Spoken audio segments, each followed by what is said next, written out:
आगे बढ़ते हैं। 2017 की गर्मियों में भारत, भूटान और चीन की सीमाओं से लगे विवादित डोकलाम इलाके में करीब 2 महीने तक भारत और चीन की सेनाएं आमने सामने थी। उस गतिरोध के 6 साल बाद भूटान के प्रधानमंत्री लाटे शेरिंग का एक ऐसा बयान सामने आया है जो भारत के लिए बहुत चिंता पैदा करता है।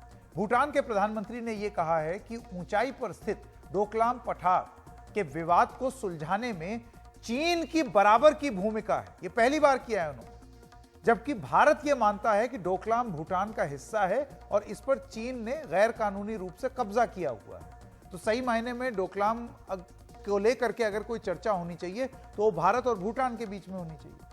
भारत डोकलाम इलाके में चीन के पैर पसारने के पूरी तरह खिलाफ है। 2017 में भारत और चीन के बीच यहां जो गतिरोध पैदा हुआ वो युद्ध तक बदल सकता था, इतनी बुरी स्थिति थी। तब से इस इलाके में भारत और चीन की सेनाएं एक दूसरे के काफी करीब डटी हुई।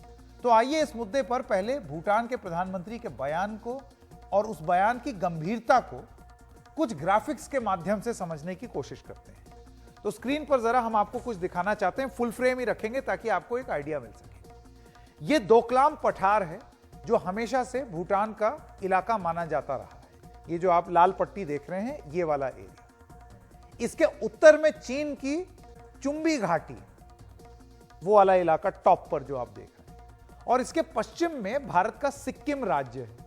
ये अभी स्क्रीन पर आ जाएगा। ये डोकलाम पठार पर ये वो ट्राई जंक्शन है जो अब आप स्क्रीन पर देखेंगे। ये वो मीटिंग पॉइंट है जहां पर भारत, चीन और भूटान की सीमाएं आकर के मिलती।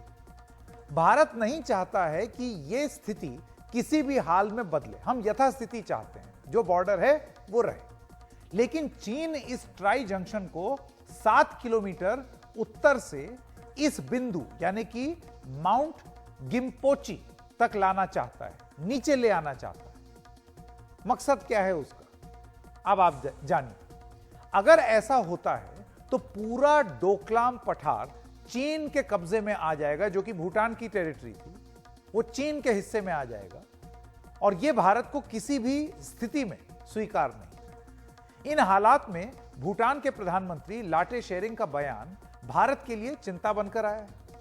भूटान के जो प्रधानमंत्री हैं उन्होंने कहा है कि डोकलाम की स्थिति को सुलझाने के लिए चीन बराबर का भागीदार है। इससे ऐसा लगता है कि उन्होंने इस मुद्दे पर चीन को बेवजह एक जगह दे दी।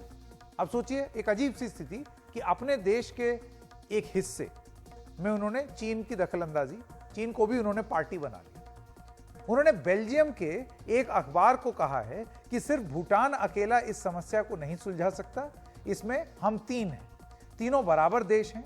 भूटान तैयार है, जैसे ही बाकी 2 पक्ष तैयार होंगे हम विचार कर सकते हैं। लेकिन यह बयान भारत के लिए, जैसे कि हम बार बार बोल रहे हैं, चिंता पैदा कर रहा है, क्योंकि भारत नहीं चाहता कि डोकलाम का भविष्य तय करने में चीन की कोई भी भूमिका हो। इसकी वजह यह है कि अगर चीन को डोकलाम मिला तो वो रिज पर पहुंच जाएगा। क्या है रिज, इसके लिए हमको वापस उन तस्वीरों पर जाना पड़ेगा। इसे झामेरी रिज कहते हैं, जो आप स्क्रीन पर देख रहे हैं। अगर चीन यहां आए तो भारत का सिलीगुड़ी कॉरिडोर चीन की सीधी नजर में होगा। ये वो चिकन नेक इलाका है जहां से बाकी भारत पूर्वोत्तर राज्यों से जुड़ता है। एक बहुत छोटा सा लैंड का टुकड़ा है, यहीं से सड़क जाती है।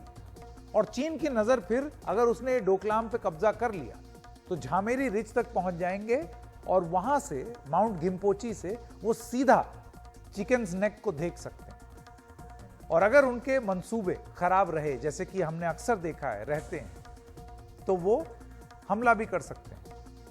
और इसी चीज की चिंता भारत को सताती है और वो देख रहे हैं कि एक स्थिति ये ना हो, ऐसी स्थिति उत्पन्न ना हो। 2017 से ही चीन लगातार भूटान पर दबाव बनाए हुए, उसकी सीमा से छेड़छाड़ कर रहा है। चीन भूटान की सीमा पर डोकलाम पठार के साथ कई गांव बसा चुका है। यह ऐसा ही एक गांव है जो आप अपने स्क्रीन पर देख सकते हैं। आमुचू नदी के किनारे यह गांव बसाया गया, ब्रांड न्यू गांव। 2017 में जिस जगह भारत और चीन की सेनाएं आमने सामने आई हैं, उस जगह से ये महज 10 किलोमीटर दूर। इसके दक्षिण में चीन का एक और निर्माण आप देख सकते हैं। यह आमुचू नदी पर चीन का बनाया हुआ एक पुल है। उपग्रह से जो तस्वीरें आ रही हैं वो चीन की करतूत आपके सामने सबूत के तौर पर पेश करती हैं। ऐसे में भूटान के प्रधानमंत्री कहते हैं कि चीन से लगी सरहद पर हमें बड़ी समस्याएं हैं, बल्कि कुछ इलाकों को ठीक से चिन्हित नहीं किया गया है। एक दो बैठकों के बाद हम यहां सीमा तय कर पाएंगे। ऐसे में दिल्ली की करीबी निगाह, एकदम करीब निगाह इस बात पर रहेगी कि वो सीमा या वो लकीर नक्शे में कहां खींची जाएगी। इस इलाके में तय होने वाला कोई भी नक्शा भारत की सुरक्षा के दृष्टिकोण से सीधा सीधा उसको प्रभावित करता है। आइए अब सुनते हैं कि कॉमोडोर उदय भास्कर, जो कि सामरिक विशेषज्ञ हैं, उनका इस पर क्या कहना है। भूटान का प्रधानमंत्री का जो बयान आया है भारत, चीन और भूटान के बारे में, ये काफ़ी अहम है और इसके कई सारे मायने हैं। सबसे जो मेरे व्यक्तिगत राय में जो गंभीर है वो है इसके जो सामरिक पहलू है। अर्थात ये कि अभी तक भूटान जो है भारत के साथ एक बहुत करीब प्रकार का एक संबंध था, और जहाँ तक भूटान का जो विदेशी मामले जितने भी थे वो भारत के एक प्रकार से गाइडेंस से हो रहा था।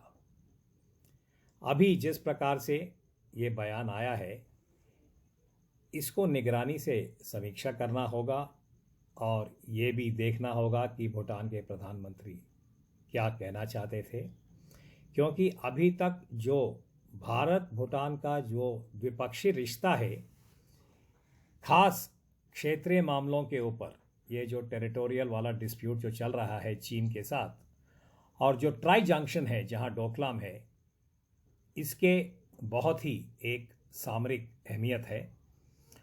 और अगर भूटान ने इस प्रकार का पहल किया है तो जो अभी तक एक प्रकार से विपक्षी था, अर्थात भूटान और भारत के बीच में एक संबंध था, और ट्राई जंक्शन के बारे में अभी तक भारत की बातचीत केवल चीन के साथ हो रहा था, और एक प्रकार से भूटान की जो राय थी वो भारत के साथ संतुलन था।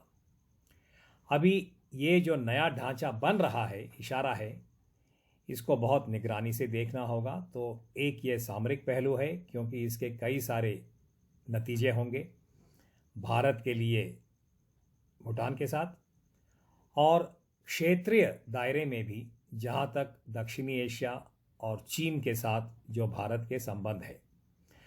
तो संक्षेप में, एक है सामरिक पहलू स्ट्रेटेजिक वाला, दूसरा है जो सैनिक या मिलिट्री और टैक्टिकल जो कंसिडरेशंस या उसके कई सारे ऐसे नतीजे हो सकते हैं, क्योंकि डोकलाम का जो लोकेशन है भारत के लिए, खास ये चिकन्स नेक या सिलीगुड़ी कॉरिडोर जो कहते हैं, उसके कई सारे सैनिक या टैक्टिकल इम्प्लीकेशंस हैं।